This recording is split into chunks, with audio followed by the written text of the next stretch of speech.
Hello दोस्तों, welcome to के law classes. मैं हूं काशिफ खान और आज इस वीडियो में हम डिस्कस करने जा रहे हैं international conventions pertaining to intellectual properties.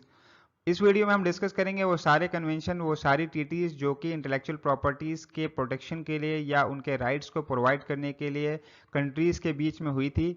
हम जानेंगे कि कब इन ट्रीटीज को कब इन कन्वेंशंस को अडॉप्ट किया गया और कब इनको इन्फोर्स में लाया गया, कितनी कितनी कंट्रीज के बीच में ये कन्वेंशंस हुए थे और इंडिया कब इस कन्वेंशंस का पार्टी बना है।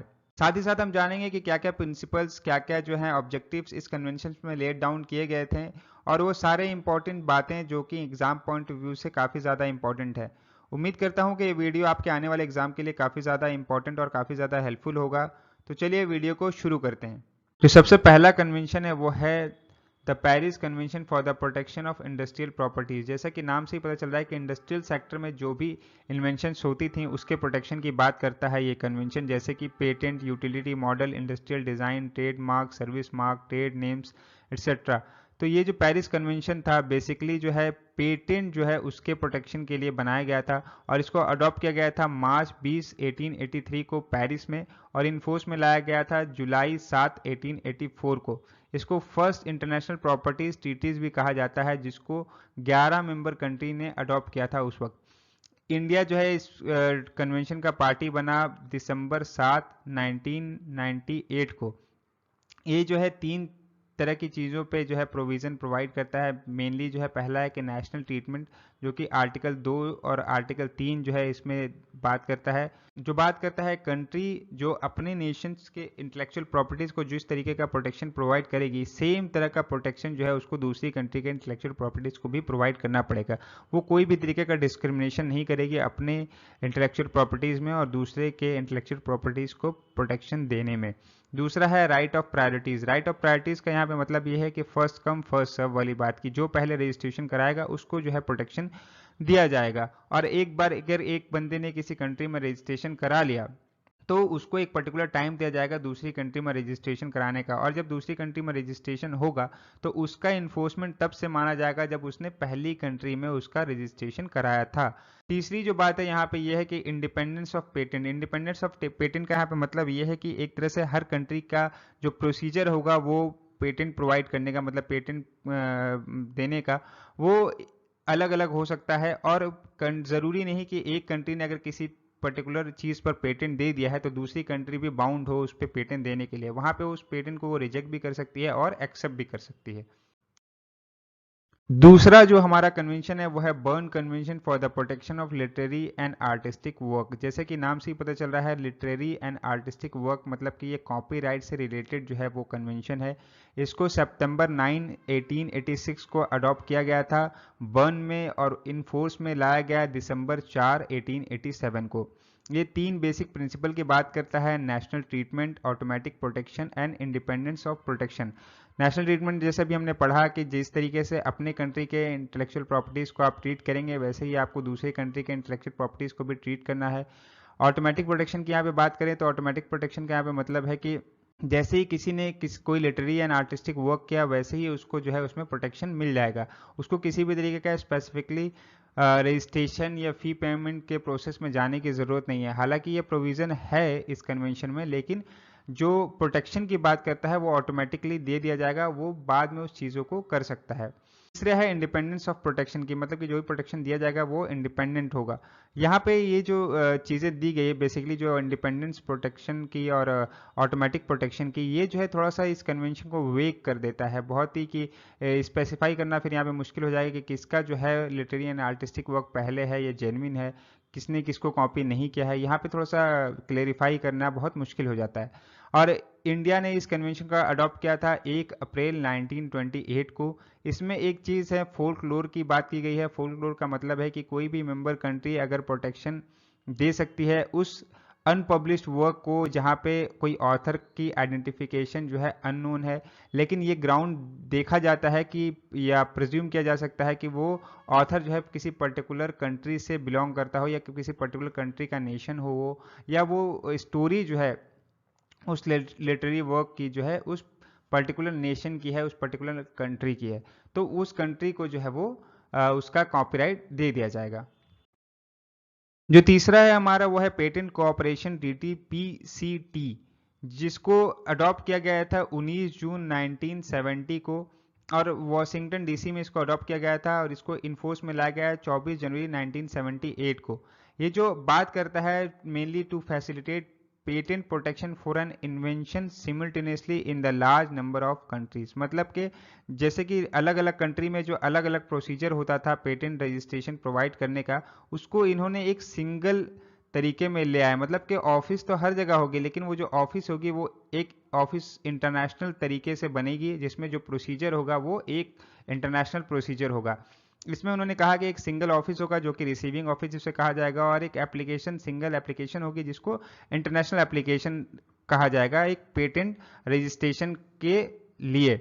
अब इन्होंने एक चीज और यहाँ पे प्रोवाइड की कि सेंट्रलाइज इंटरनेशनल पब्लिकेशन, जिसमें जो है पेटेंट का अगर एप्लीकेशन आती है तो उसको उस जगह पे पब्लिश किया जाएगा और उसका इंटरनेशनल प्रीलिमिनरी एग्जामिनेशन का प्रोसेस इन्होंने इंट्रोड्यूस किया, जिससे क्या होने लगा कि जो पेटेंट का रजिस्ट्रेशन में अलग अलग कंट्री में अलग अलग तरीका होता था उसको इन्होंने एक तरीके में बदल दिया।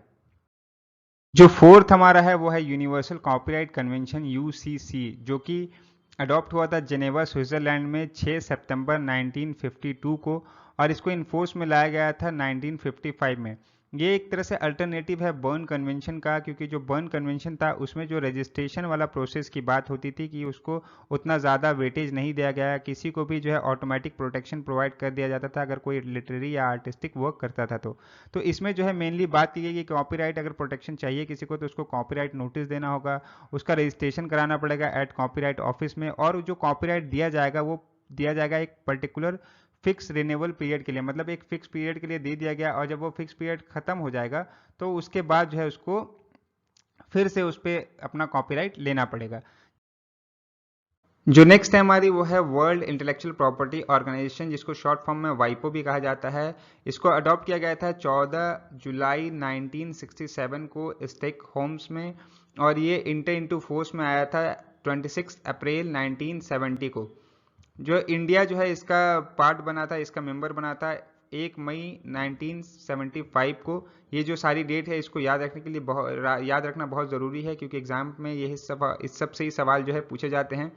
ये जो मेन कन्वेंशन आई थी इसका 2 मेन ऑब्जेक्टिव था। पहला कि प्रमोट करना protection of intellectual property world wide, मतलब पूरे कंट्री वाइज में पूरे वर्ल्ड वाइड में जो है इसके इंटेलेक्चुअल प्रॉपर्टी के प्रोटेक्शन को प्रमोट करना, और दूसरा ये था कि एडमिनिस्टर करना cooperation among the intellectual property unions established by the treaty that वाइपो एडमिनिस्टर। सिंपल सी बात यहाँ पे ये कह रहा है कि जो भी इंटेलेक्चुअल प्रॉपर्टीज का जो प्रोटेक्शन दिया जाएगा उसको एडमिनिस्टर करेगी, और जो मेंबर कंट्री होंगी वो उसमें कोऑपरेट करेगी। ऐसा नहीं हो कि एक कंट्री ने कहीं पेटेंट रजिस्टर किया है या कॉपीराइट प्रोटेक्शन दिया है और दूसरी कंट्री जो है वो वहाँ पे उसी चीज़ का किसी और को रजिस्ट्रेशन प्रोवाइड करा दे, या अपने यहाँ पे उसको इन्वेंट करके बोले कि नहीं भाई हम जो है इनको कॉपीराइट नहीं देंगे या ट्रेड पेटेंट या ट्रेडमार्क नहीं देंगे।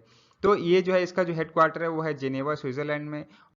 नेक्स्ट हम बात करेंगे WTO की, वर्ल्ड ट्रेड ऑर्गेनाइजेशन की। वर्ल्ड ट्रेड ऑर्गेनाइजेशन जो है एक तरह से जो उरुग्वे राउंड हुआ था, गेट का जो 8th राउंड है मीटिंग का, उसका कंक्लूजन है जिसको अडॉप्ट किया गया था 15 अप्रैल 1994 को, और इसको इन्फोर्स में लाया गया था 1 जनवरी 1995 को।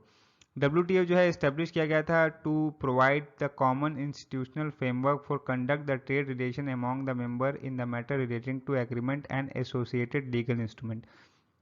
तो WTO जो बेसिकली बात करता है वो ट्रेड के रिगार्ड में बात करता है कि जो मेंबर कंट्री में ट्रेड होगा उसके ऊपर टैरिफ लगेगा वो कैसा लगेगा, और ये जो है गैल्ट को हटाकर लाया गया था। ये जो है बेसिकली जो ट्रिप्स एग्रीमेंट है जो अभी हम आगे डिस्कस करेंगे उसके साथ लाया गया था, उसके साथ इन्फोर्समेंट था इसका, और इसको इंडिया ने इसकी मेंबरशिप ली थी 1 जनवरी 1995 को, जिस दिन ये इन्फोर्स में आया था। अब हम बात करते हैं trade related aspects of intellectual property rights trips agreement, जिसको हम शॉर्ट फॉर्म में कहते हैं। जैसा कि हमने अभी बात की जो मैराकास में, इसको भी WTO के साथ ही अडॉप्ट किया गया था और 1 जनवरी 1995 को इसको इन्फोर्स में लाया गया था। जो हम एक बात कर लें कि जो भी गैल्ट का 8th राउंड था जिसको उरुग्वे राउंड कहते हैं, उसी का कंक्लूजन जो है एक तरह से हम कह लें ट्रिप्स और जो है WTO जो है वो है। और WTO जो एक ऑर्गेनाइजेशन है और ट्रिप्स जो है एक तरह से एग्रीमेंट है। हम समझ लें कि ये दोनों में क्या फ़र्क है। वो एक ऑर्गेनाइजेशन है जो कि इन सारी चीज़ों को जो है एडमिनिस्टर करती है, और ट्रिप्स जो है एक एग्रीमेंट है, जैसे कि हम एक इंस्टीट्यूट होता है जो कि रूल्स एंड रेगुलेशन और बाकी सारी चीज़ों की बात करता है। अब जो ट्रिप्स एग्रीमेंट है वो कुछ चीज़ों को कवर करता है, जैसे कि इंटेलेक्चुअल प्रॉपर्टीज़ क्या क्या होंगी, और वो गाइडलाइंस प्रोवाइड करता है जिसमें ये वो कहता है कि क्या मिनिमम स्टैंडर्ड होगा for the protection of provide करने के लिए इंटेलेक्चुअल प्रॉपर्टी को। अगर कोई इंटेलेक्चुअल प्रॉपर्टी को रजिस्टर करना है, जैसे कॉपीराइट किसी को देना है या किसी को पेटेंट देना है, तो उसका क्या प्रोसीजर होगा। अगर कोई इसमें इन्फ्रिंज करता है तो उसकी रेमेडी को कैसे इन्फोर्स किया जाएगा, IPR में की जो राइट होंगी उसको कैसे इन्फोर्स किया जाएगा। और अगर कोई डिस्प्यूट अराइज होता है, मतलब कि कोई दो बंदे हैं, वो कहते हैं इसमें मेरा राइट है, कोई दूसरा ये कहता है कि नहीं इसमें मेरा राइट है, तो वो डिस्प्यूट को कैसे सॉल्व किया जाएगा। तो ये डिस्प्यूट सेटलमेंट बॉडी जो है वो WTO बनाती है। उसको जो है हम बाद में पढ़ेंगे जब हम WTO बाकी सारी चीज़ों के बारे में अच्छे से डिस्कस करेंगे तो। और ये इंडिया जो है इसका मेंबर जो है, जैसे ही WTO का मेंबर बना था, साथ ही साथ इसका भी मेंबर इंडिया बन गया था 1 जनवरी 1995 को। अब ये जो है दो चीज़ों की मेनली बात करता है। पहला है नेशनल ट्रीटमेंट, जिसको हमने अभी पिछले डिस्कस किया कि जैसा ट्रीटमेंट हम अपनी चीज़ों को देंगे वैसा ही ट्रीटमेंट हम दूसरे कंट्री की चीज़ों को भी देंगे। और दूसरा है most favoured nation. Most favoured nation का यहाँ पे मतलब ये है कि जिस तरीके का ट्रीटमेंट, जिस तरीके का रजिस्ट्रेशन प्रोसीजर, सारी चीज़ें हम जो है एक कंट्री को देंगे, या एक कंट्री के पेटेंट, एक कंट्री का ट्रेडमार्क, एक कंट्री के कॉपीराइट को देंगे, सेम ट्रीटमेंट हम दूसरी कंट्री को भी देंगे। तो इन दोनों में डिफरेंस आप यहाँ पे समझ लिए कि नेशनल ट्रीटमेंट मतलब कि हम अपनी चीज़ों को जिस तरीके का ट्रीटमेंट देंगे हम वही दूसरे चीज़ों को भी देंगे। और मोस्ट फेवर्ड नेशन की बात यहाँ पे ये करता है कि भाई सारे कंट्री को हम एक तरीके से ट्रीट करेंगे, एक को।